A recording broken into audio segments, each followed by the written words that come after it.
Despite the fact that I have something in my eye that's bothering me, I wanted to do this video. With the title, It's Not Easy Being an ENFP.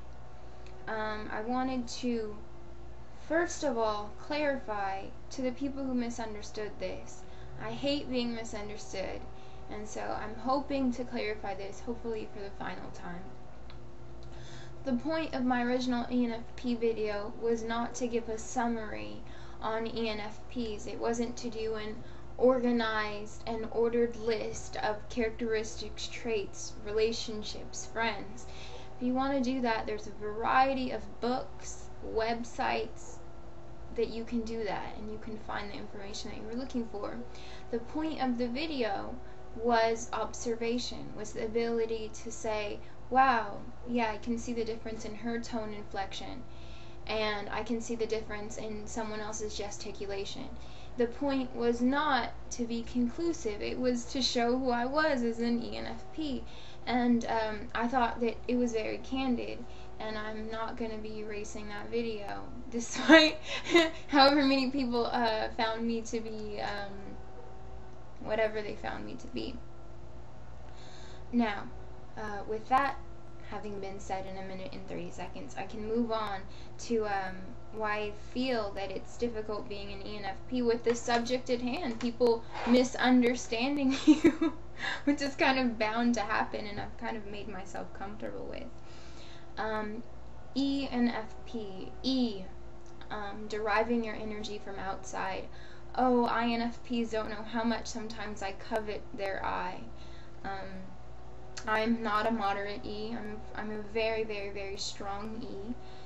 So I derive a huge amount of energy from the outside world, which is difficult, especially when you're a crusader for truth and authenticity, especially in people.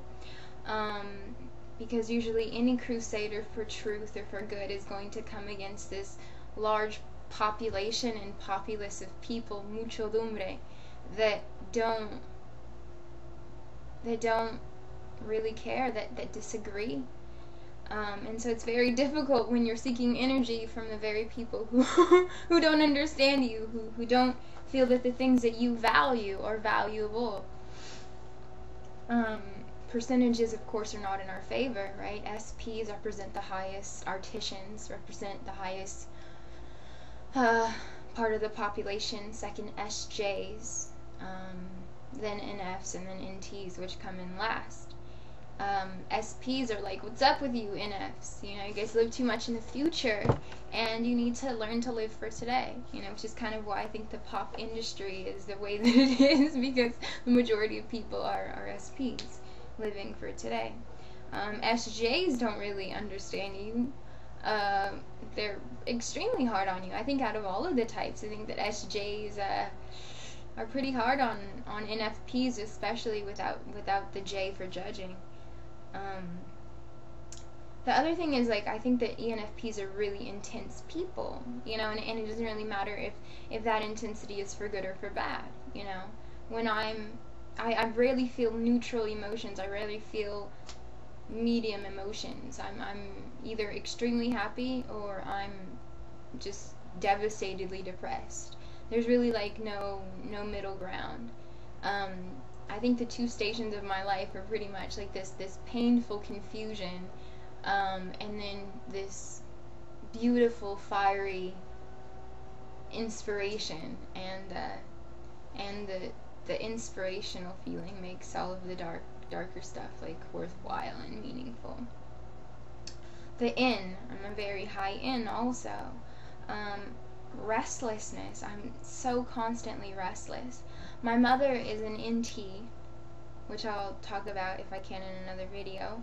So I think that growing up in life I was a smart NF, but all the conclusions that I made I had to present to her in an objective manner, and so I don't think that it's constantly that I'm a thinker like an NT, but I think that I've been conditioned to not present my feelings until they're objectively